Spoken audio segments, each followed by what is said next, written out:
a gente pensar em educação ambiental, a gente tem que pensar em como esse território está organizado, né?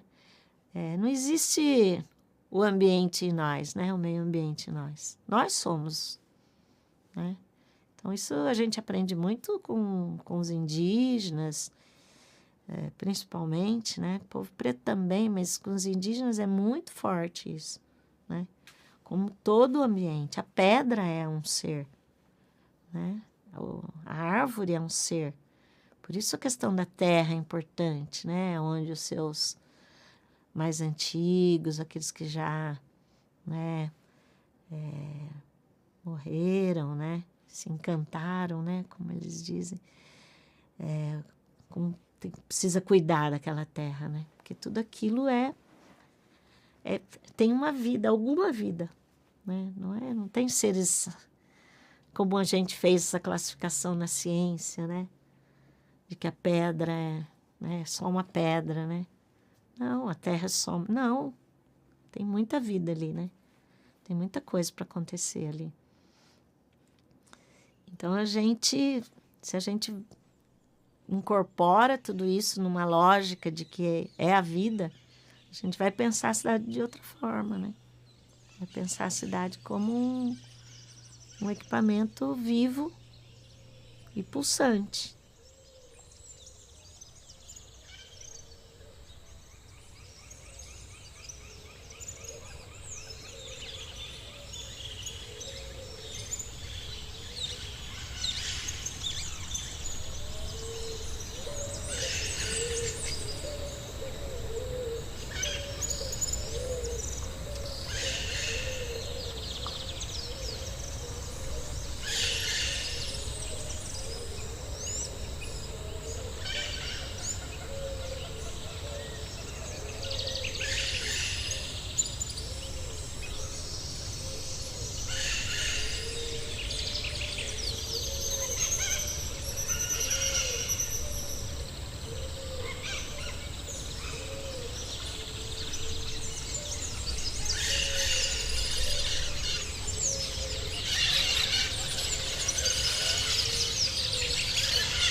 O município de Rio Claro está localizado na porção centro-leste do estado de São Paulo, na bacia do rio Corumbataí, o qual nasce no município de Analândia e percorre 110 quilômetros até sua foz, no rio Piracicaba.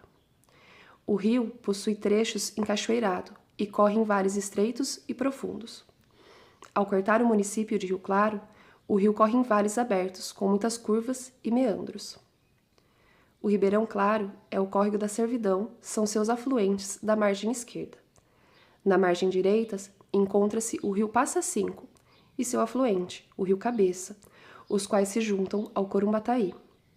Esse importante curso d'água atravessa o município de Rio Claro, fornecendo água para o consumo das cidades, irrigação e abastecimento industrial.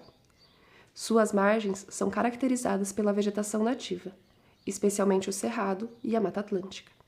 Apesar de sua relevância ambiental, o rio sofre com a poluição e o desmatamento em seu entorno. A Floresta Estadual Edmundo Navarro de Andrade possui um conjunto hidrográfico composto por pequenos cursos d'água, pertencentes à bacia hidrográfica do rio Corumbataí, sendo o principal deles o Ribeirão Claro, cortando-a no sentido norte-sul. Seus afluentes atingem-no no sentido oeste-leste, como é o caso dos córregos Santo Antônio e Ibitinga, sendo esse último represado, e hoje forma um grande açude chamado de Lago Central. Eu me chamo Cleiton Palomares, tenho 43 anos, sou um homem branco de 1,68 m, cabelo castanho, anelado, e eu brinco que eu sou um ser humano terráqueo, nascido no planeta Terra, fazendo o melhor que eu posso com aquilo que eu tenho na mão. Eu conheci a floresta com 8 anos de idade. Eu sou nascido em Aracaju, Sergipe, e vim para Rio Claro com 8 anos. E quem me apresentou a floresta já não está mais aqui entre nós, que foi meu tio Caio. Ele era geólogo, formado pelo Nesp, e tinha uma relação assim de muito amor pela floresta. E meu tio me transferiu essa relação de muito amor, assim, para a floresta. Então eu conheci a floresta caminhando e visitei a floresta através dos olhares dele, né? Que não era nas trilhas convencionais, no que a gente tem hoje do uso público, do lago, né? Eu conheci outra floresta. Eu fui conhecer os afloramentos rochosos da floresta, os rios, né? Uma cachoeirinha que tem lá dentro. E foi assim incrível, né? Fui ver as espécies do bioma, né? A mata, os animais, para além do eucalipto. E isso assim me fascinou muito, né? Com 9 para 10 anos eu acampei com meu tio dentro da floresta. Bom, meu nome é Milton José Usne Machado Luz. Sou rio-clarense. Essa semana que vem estarei fazendo 73 anos. E uma história muito ligada ao horto florestal. Mas a gente frequentava ali a floresta e depois a gente, com a Kombi vinha para casa, né? Com a Kombi do horto, vinha para casa e tal. E a gente conheceu todo aquele ambiente, era uma delícia, uma tranquilidade, né? Muita exploração ali das coisas que a gente fazia, tal, até de escola, né? Mas era muito gostoso esse momento. Esse momento foi muito forte na nossa vida e desde então a gente conhece o horto florestal a partir de criança, né? E vive aquilo como se fosse a nossa casa, né? Bom, eu sou Maria Tereza de Arruda Campos, tudo, né? Tereza, né? E eu moro aqui em Rio Claro, eu nasci em Rio Claro, em 1955, e moro aqui desde então, né? Saí para estudar e voltei. Eu sou uma mulher branca, cabelos curtos, tenho uma ascendência indígena que a gente não consegue acessar.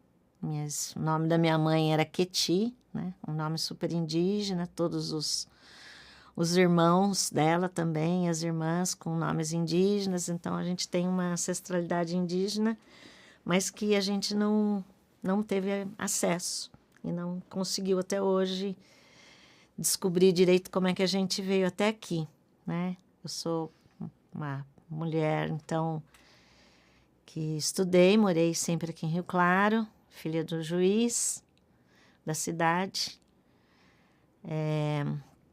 Eu uso óculos depois que eu fiquei mais velha, que o braço ficou curto e que daí foi tendo essa dificuldade para enxergar, né?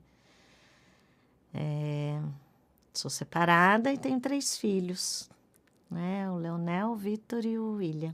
Eu me formei em psicologia em 1979. E aí, em 1980, nós montamos uma clínica com vários profissionais, fono, psicólogo, TO. E junto com isso, a gente montou um espaço de educação, né, para crianças, adolescentes e adultos com dificuldades mais severas, que a gente não tinha muito esse espaço aqui em Rio Claro. Mas, com o tempo, as famílias dessas crianças começaram a pedir para a gente abarcar as crianças, os outros filhos, que não tinham deficiência. Então, quando não se falava em inclusão, a gente montou uma escola inclusiva. Depois essa escola cresceu, foi crescendo, a gente montou até o magistério, né, ensino fundamental e magistério. E teve um momento da escola em que o meu pai comprou uma chacrinha na Cidade Nova. Era um lugar bem rude, assim. E a gente resolveu montar um berçário nesse espaço, um lugar de convivência das crianças pequenas que tivessem bastante acesso aos animais, às plantas, que apareciam vários tipos, né, de animais, inclusive os saguizinhos, tucano. Ixi, era uma farra. E a gente tinha galinheiro, tinha codorna, tinha até cavalo, nós tivemos lá, pônei. E foi uma experiência muito legal, porque com as crianças mais velhas, de 6ª, 7ª série, 8ª série, a gente fazia uma excursão ali no Bosque da Saúde, de pesquisa mesmo, juntando os conteúdos de ciências e geografia, né? E com os professores, com a Odaléia, com a Terezinha, com os professores que iam dirigir isso. Então, as crianças iam, né, de bota, com equipamento, e pisavam no barro, iam coletar.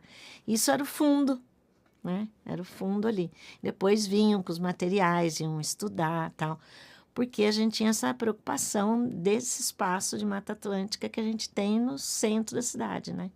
Urbano, né? São poucos lugares que a gente tem esse privilégio de uma zona inteira, né? Zona leste inteira da cidade ser tomado por uma floresta. Com 13 anos, eu peguei muito amor, assim, pela bicicleta, né? E comecei a competir, participar de algumas provas. E com 13 anos eu comecei a participar dos meus primeiros campeonatos esportivos mesmo, né? Fui participar do Campeonato Paulista, Campeonato Brasileiro. Com 14 anos de idade eu me profissionalizei no esporte. Fui emancipado aos 15 anos e comecei assim a frequentar a floresta de uma outra forma. Eu brinco que eu comecei a passar pela floresta, porque eu já não ia mais para a floresta com esse olhar de desfrutar da beleza da natureza. Eu percorria os caminhos.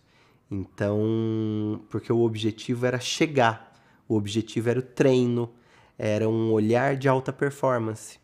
Então, muitas vezes eu passava 3, 4, 5 horas até dentro da floresta, fazendo um caminho, repetindo ele várias vezes, ou então fazendo um caminho muito grande, mas eu passava por ali. Então, eu via muitos bichos, porque às vezes você está em alta velocidade de bicicleta, a bicicleta é um veículo mais silencioso.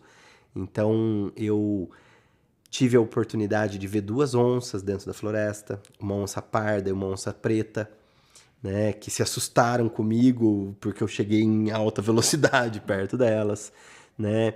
Eu vi cervo com galhada, eu vi cervo bambizinho, filhotinho, manchadinho, várias vezes. Vi tamanduá-bandeira, vi muitos tatus, muitos lagartos, muitos tucanos, né? Vi cutia, paca, coati. Então, assim, vi muitos animais dentro da floresta pedalando. A história do Horto tem uma ligação muito grande com a questão da industrialização em São Paulo, né? E a industrialização de São Paulo é muito explorada por aquele autor Warren Dean, que é um dos melhores, né? E outros autores depois que tratam sobre a história do café. Esse momento era um momento na história do Brasil, né? Não só na história de São Paulo, mas na história do Brasil, em que há uma disputa pela industrialização, pela localização das empresas e tal. E Rio Claro se engaja nisso porque era preciso, com o desenvolvimento da cultura cafeeira, o que acontece? Precisava modernizar tudo, né? E uma das formas de modernizar foi justamente fazer a ferrovia. Já existiam as estradas, que eram percorridas por lombo de burro, né? As mulas, né? E o café era todo trazido até Santos, né? Sempre direção em Santos, mas era tudo precário. Com a chegada da ferrovia, né, aqui foi em 1864, né, começou a instalação da ferrovia. O município de Rio Claro foi fundado em 1827. Nessa época, era conhecido como povoado São João Batista do Ribeirão Claro. A ocupação de terras se deu por agricultores e bandeirantes, atraídos pelo cultivo de cana-de-açúcar e café. Em 1845, São João do Rio Claro tornou-se uma vila. E em 1857, a vila foi elevada à cidade.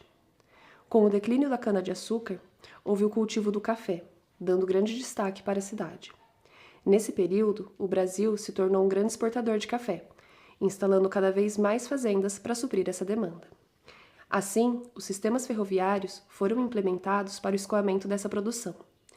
Visando melhorar o transporte, cria-se a Companhia Paulista de Estradas de Ferro, chegando a Rio Claro em 1876. Isso trouxe uma grande mudança para a cidade, como o crescimento urbano, a industrialização, modificando toda a paisagem.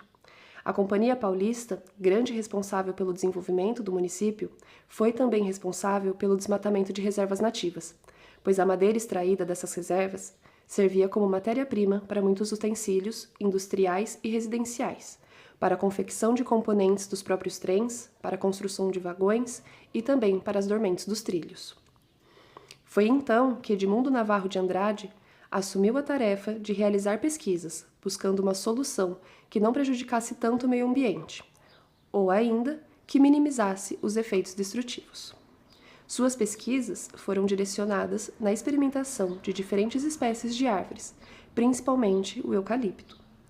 Navarro de Andrade é nomeado como personagem principal na direção desse projeto para a Companhia de Estradas de Ferro e começa-se a pensar em como implementar um sistema que pudesse ser útil de várias formas. Assim, com muitos estudos, fica definida a compra de diversas áreas no estado, onde se plantaria ou se reflorestaria essas mesmas áreas com eucalipto. Então eu comecei a promover eventos ciclísticos dentro da floresta, porque esse é um lugar assim que é um reduto de esporte de aventura, né? As pessoas correm dentro da floresta, caminham, fazem trekking, fazem observação de pássaros. Poderia-se usar muito mais a floresta para outros esportes. Poderia-se fazer arvorismo, né? Ter o lago, poder nadar naquele lago, enfim, coisas que não gerassem assim impactos desorganizados, né? E hoje a gente tem todo esse plano de manejo que possibilita que essas atividades aconteçam de forma sustentável. Então, mas aquele momento assim marcou. E eu vejo que o mountain bike ele foi meio que o esporte, que foi o carro-chefe que puxou todas as outras práticas para dentro da floresta, né? Então, eu não me lembro o ano, mas eu acho que foi talvez no ano 2000, a primeira competição que eu fiz dentro da floresta, que nós fizemos assim uma competição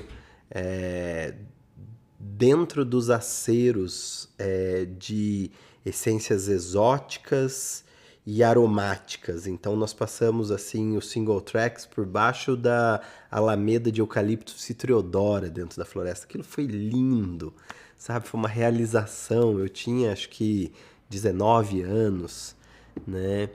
E aí depois nós fizemos, e foi uma prova bem pequenininha, acho que nós tivemos assim 100 inscritos, né? E aí depois nós tivemos uma outra prova, 2 anos depois, com um percurso maior, já outra modalidade. Essa foi uma prova da modalidade cross country, que é a modalidade olímpica do mountain bike.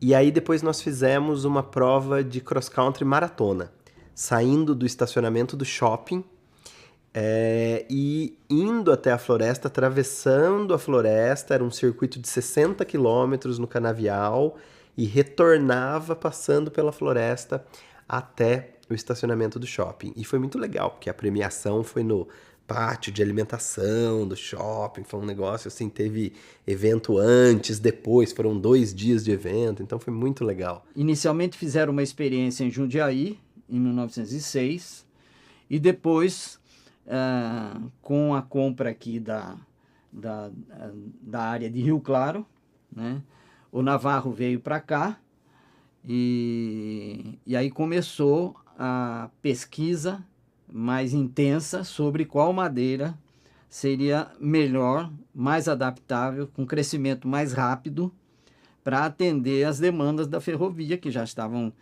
há alguns anos instaladas, mas precisava de dormente, precisava de uma série de coisas. Mas junto com isso, o desenvolvimento foi acontecendo, né?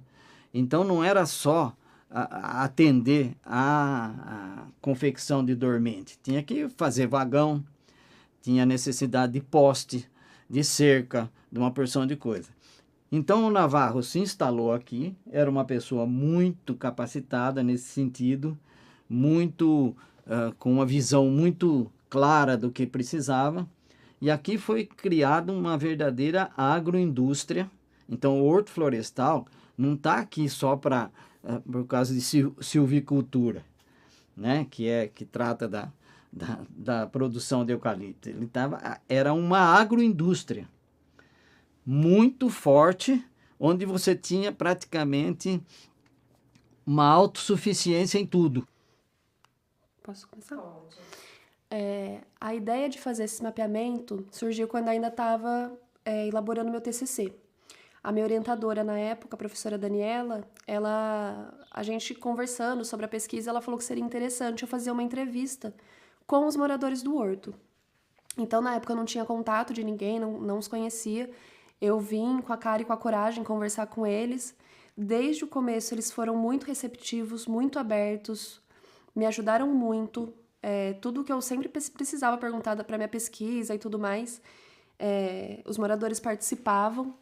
E aí, em uma das conversas, um dos moradores falou que eles veem que a Unesp faz muita pesquisa ali, mas eles falam que muitas vezes eles nem sabem o que está acontecendo. Eles falam, o pessoal vem, pega os dados, colhe amostras e tudo mais, mas às vezes a gente não sabe o que eles estão fazendo e tudo mais. A gente queria ter esse conhecimento, poder participar, ver o que está acontecendo. Então, eu já estava tendo um conhecimento técnico, teórico, do horto florestal, das mudanças que houve ali, um contexto histórico. E aí, nessa conversa com eles, que eles falavam que eles queriam ter mais voz, poder participar mais ativamente de alguma pesquisa e tudo mais, eu fiquei pensando nessa ideia. Eu já tenho um conhecimento técnico que eu estou construindo, um conhecimento científico de dentro da faculdade, mas eles tinham um conhecimento cultural muito forte também, tão forte quanto o conhecimento científico. E a gente precisa reconhecer isso, né? Na década de 90, o professor Alfredo Wagner, ele começou a desenvolver uma pesquisa, ele é antropólogo, na Amazônia. Então, ele trabalhava com comunidades locais para ajudar a delimitar o território dessas comunidades, né? E aí começa o mapeamento participativo aqui, em que você vai usar o conhecimento, a cultura daquele povo, daquela comunidade, para desenvolver um mapa. Porque antes o mapa, né, a geografia, ela desenvolveu muito com a Segunda Guerra Mundial, por exemplo, conquistar territórios, né, conhecimento é poder. E aí ficou preso a ideia de que tem que ter alguém específico, formado, para desenvolver um bom mapa. E aí a cartografia participativa, ela vem quebrar isso. Ela fala, não, o conhecimento cultural de uma comunidade, ele é tão importante quanto o seu conhecimento científico. E ele precisa ser reconhecido e valorizado. Porque tem uma forma diferente de você perceber o espaço, de você pensar o espaço e delimitar a sua área, a sua comunidade. E aí, quando eu tive essa conversa com o pessoal do horto, né, com os moradores que me ajudaram no TCC, eu quis fazer um mapeamento com eles, porque eu já tinha feito um mapeamento técnico, então eu queria fazer um mapeamento que eles participassem mesmo. E o professor Salvador Carpe me ajudou muito, eu tive ele como referência para fazer esse projeto. E aí eu vim conversar com eles, vim em algumas reuniões, né, já tinha um projeto de mestrado pronto, mas esse projeto não existiria se eles não participassem. Eu acho que a gente, assim, eu falo que tem muita coisa da semente que era muito intuitiva, né? Não que a gente não estudasse, não lesse e tal, mas acho que tinha muita coisa da liberdade de criar, né? E a gente acabou inventando muitas coisas que depois viraram coisas produzidas, estudadas, né? É muito interessante a gente olhar, assim, a maneira como a gente organizou a escola e pensou e fez a escola e o que depois foi tendo de mais estudos e tal. Eu acho que a gente estava, assim, alguns anos à frente, né? De pensar um método de ensino participativo, criativo. E tinha uma coisa importante para a gente, que a gente não separava pessoas, ambiente, vida, meio ambiente, vida, né? A gente sempre se colocou assim, a prática pedagógica e as crianças e professoras e como uma coisa que está integrada na vida. Então, a gente não separava meio ambiente e... Então, tudo era junto. Então, a gente conseguia fazer um pouco uma coisa mais transversal, né? Um ensino mais transversal, um ensino hoje, né, por projetos, por temas, né? E assim, e era uma inspiração mesmo, né? A gente tinha um estudo que era um mestrado aí sobre o ensino vocacional, né? O ginásio vocacional, em que a gente discordava de algumas coisas, achava que tinha umas coisas que era meio forçação de barra, juntar, né? Então, a gente tinha uma certa crítica com relação àquilo, mas gostava muito daquele jeito de fazer as crianças estarem sempre olhando para o contexto, olhando para a realidade e se vendo como autores dela, né? Não como aluno passivo, recebendo conhecimento, informação, mas construindo mesmo, vivenciando aquilo. Então, a gente tinha uma proposta bastante vivencial com as crianças, né? Baseado hoje que a gente tem isso bem sistematizado na lógica da experiência, né? De como é que a experiência, ela te proporciona construir coisas, pensar coisas, mudar coisas, inventar coisas, né? Como ela ajuda nisso. Então, eu acho que trabalhar as questões do meio ambiente, para a gente era uma coisa que tinha que fazer isso, né? Fazia parte disso. Quando começou essa coisa de projeto sucata, né? A gente tinha um mecanismo. Nossa, veio até o Fantástico fazer uma matéria na Escola Semente por conta do projeto sucata, né? Que foi um projeto que os pais coordenaram, a APM coordenou junto com a escola. Então, a gente tinha latões, a gente fazia... Nossa, a gente vendia isso, reaplicava no projeto, comprava coisa, latões, comprava coisa, trazia gente. Então, foi uma coisa bem legal, assim, bem dinâmica, né? E eu acho que ficou na cabeça das crianças, né? Eu vejo que a educação ambiental, muita gente pensa que ela está voltada a ensinar na sala de aula. Então, as pessoas não pensam que a educação ambiental é para todo mundo, em todo lugar, em todo contexto, né? Então, a educação ambiental, ela precisa ser discutida na escola, sim, né? Principalmente com os menores, para eles já crescerem com esse senso crítico, que aí é mais fácil, né? Quando chegar numa idade mais avançada, assim, já ter essa noção, esse reconhecimento. Mas também é importante a gente discutir em vários âmbitos, seja no setor privado, empresas, setor público. Isso é uma discussão que a gente sempre tem que fazer, porque a gente está numa crise ambiental muito grande, como a gente tem visto, muito difícil de reverter, está afetando muita gente.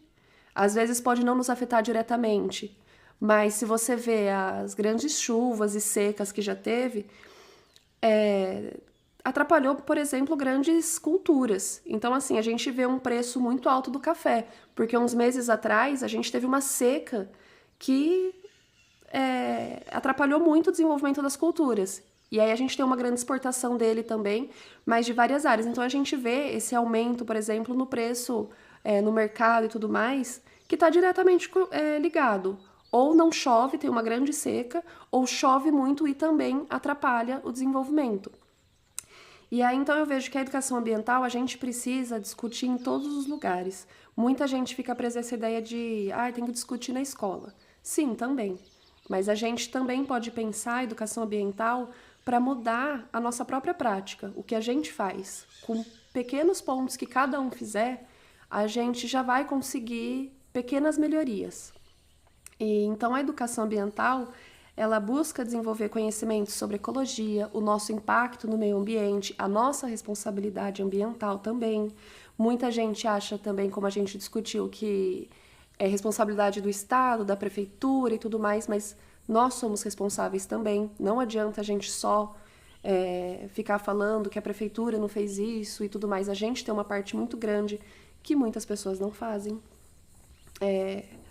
A educação ambiental, então, ela é fundamental para formar cidadão crítico, engajado com a proteção dos recursos, que entenda que nós somos dependentes dos recursos naturais. O meio social e o meio ambiental, eles estão intrínsecos. A gente não consegue viver sem esses recursos, porém eles são finitos. Então, assim, para o nosso tempo de vida, eles são finitos. E além disso, né, ajuda a integrar as ideias de sustentabilidade com ações cotidianas que a gente pode fazer, separar o lixo reciclável, não jogar lixo no chão, na rua. São pequenas coisas, mas que a gente ainda vê muito na nossa sociedade, né? Então eu vejo que a educação ela vem para contribuir, né, para que a gente tenha um futuro um pouco mais equilibrado.